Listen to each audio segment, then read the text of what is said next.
Welcome back, Morningside Read Aloud friends. Today we are going to enjoy Snowflake Bentley by Jacqueline Briggs Martin, illustrated by Mary Azarian. And we can't really talk about snow without introducing you to Snowflake Bentley.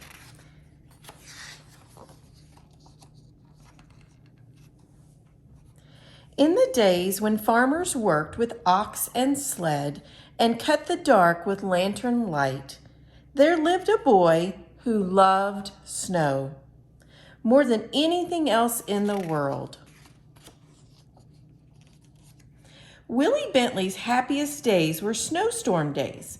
He watched snowflakes fall on his mittens, on the dried grass of Vermont farm fields, on the dark metal handle of the barn door. He said snow was as beautiful as butterflies or apple blossoms. I want you to pay close attention to the text feature off here to the side. This is a fact sidebar that tells us more about Wilson Bentley. Right here off to the side.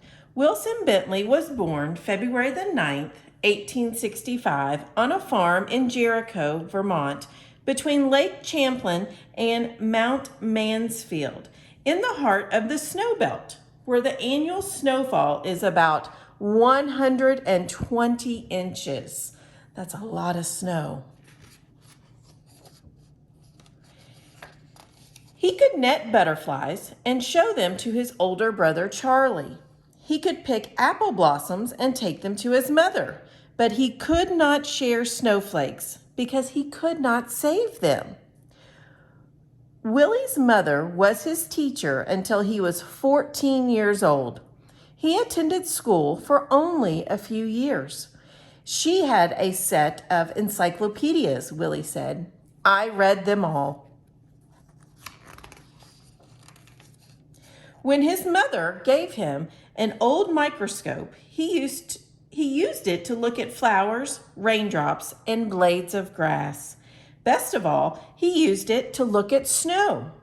While other children built forts and pelted snowballs at roosting crows, Willie was catching single snowflakes.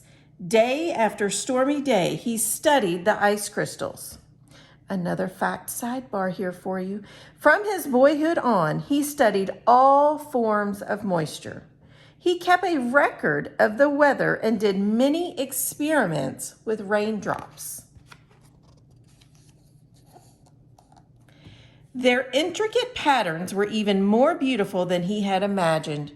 He expected to find whole flakes that were the same, that were copies of each other, but he never did. Willie decided he must find a way to save snowflakes so others could see their wonderful designs. For 3 winters, he tried drawing snow crystals. They always melted before he could finish. He learned that most crystals had 6 branches, though a few had 3.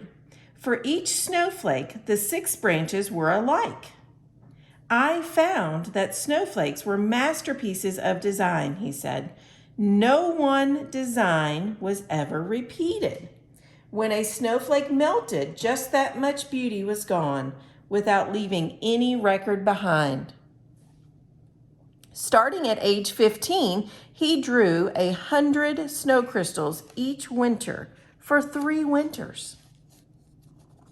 When he was 16, Willie read of a camera with its own microscope. If I had that camera, I could photograph snowflakes, he told his mother. Willie's mother knew he would not be happy until he could share what he had seen.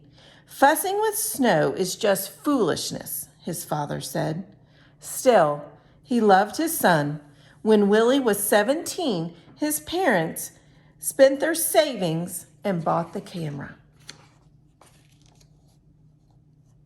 It was taller than a newborn calf and cost as much as his father's herd of 10 cows.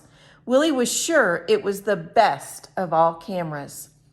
And over here in our text feature box, the camera made images on large glass negatives.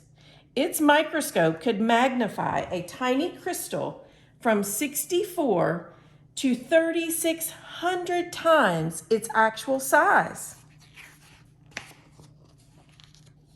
Even so, his first pictures were failures, no better than shadows. Yet he would not quit. Mistake by mistake, snowflake by snowflake, Willie worked through every storm. Winter ended, the snow melted, and he had no good pictures. He waited for another season of snow. One day, in the second winter, he tried a new experiment, and it worked. Willie had figured out how to photograph snowflakes. Now everyone can see the great beauty in a tiny crystal, he said. Willie's experiment, he used a very small lens opening, which let only a little light reach the negative, but he kept the lens open for several seconds, up to a minute and a half. He learned, too, that he could make the snow crystals show up more clearly by using a sharp knife to cut away all the dark parts of the negative around the crystal.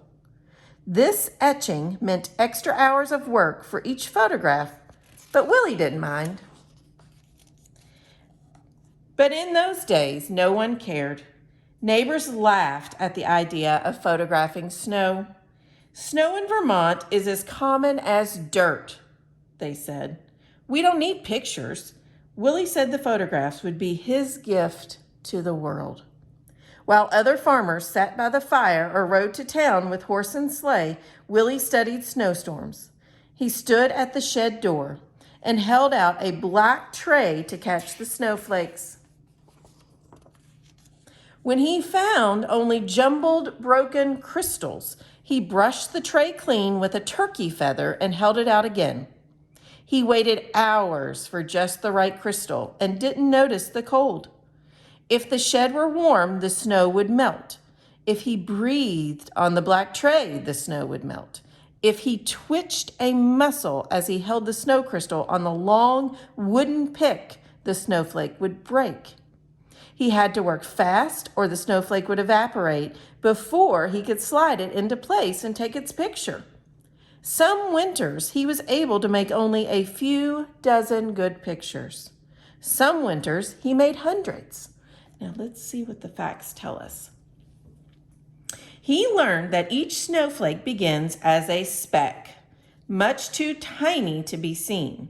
Little bits, molecules of water attached to the speck to form its branches. As the crystal grows, the branches come together and trap small quantities of air. Many things affect the way these crystal branches grow. A little more cold, a bit less wind, or a bit more moisture will mean different shaped branches. Willie said that was why, in all his pictures, he never found two snowflakes alike.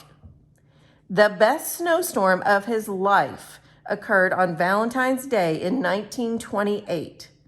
He made over 100 photographs during the 2-day storm.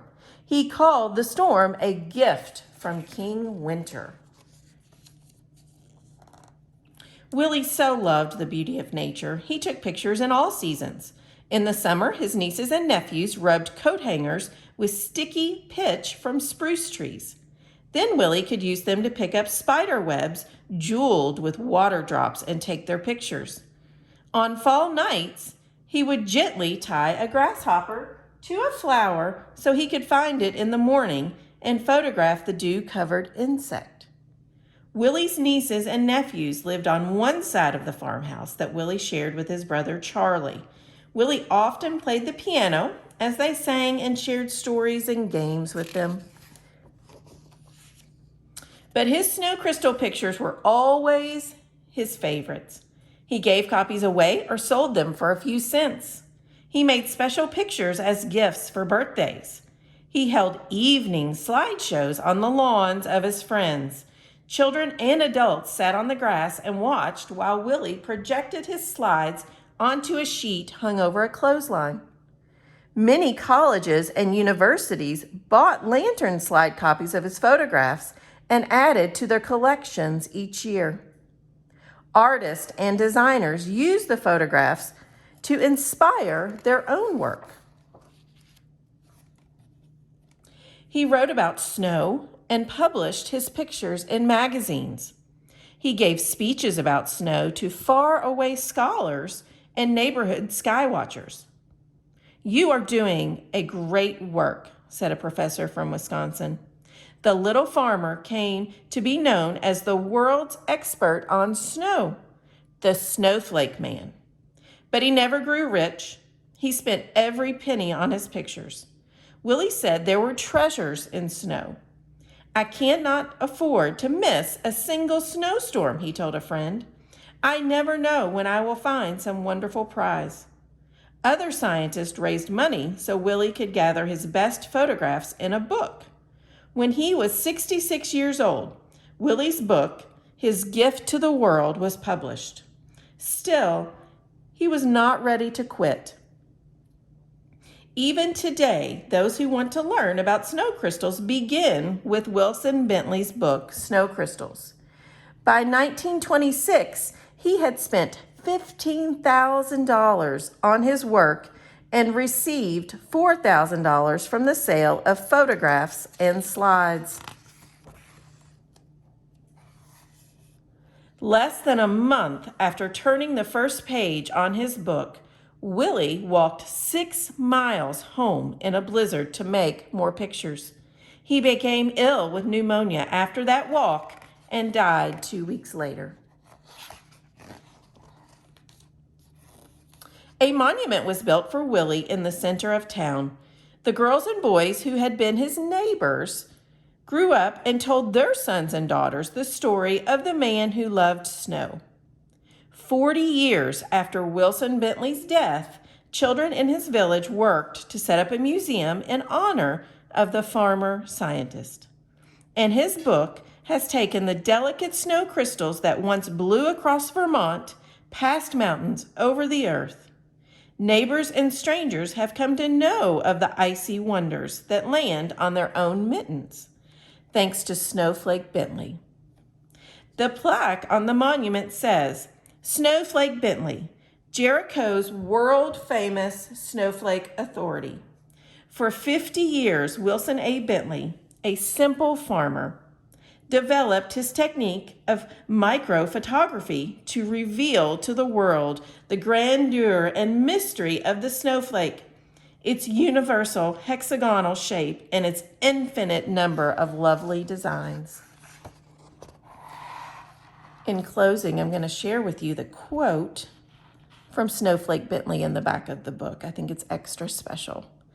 "The average dairy farmer gets up at dawn because he has to go to work in the cow yard.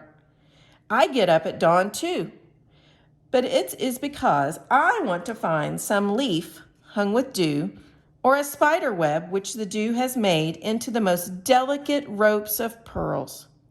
I take my camera with me, get down on my knees in the wet grass, and photograph these exquisite bits of nature. Because I do this, I can show these lovely things to people who never would have seen them without my help. They will get their daily quart of milk all right. Other farmers will attend to that. But I think I am giving them something which is just as important." The end.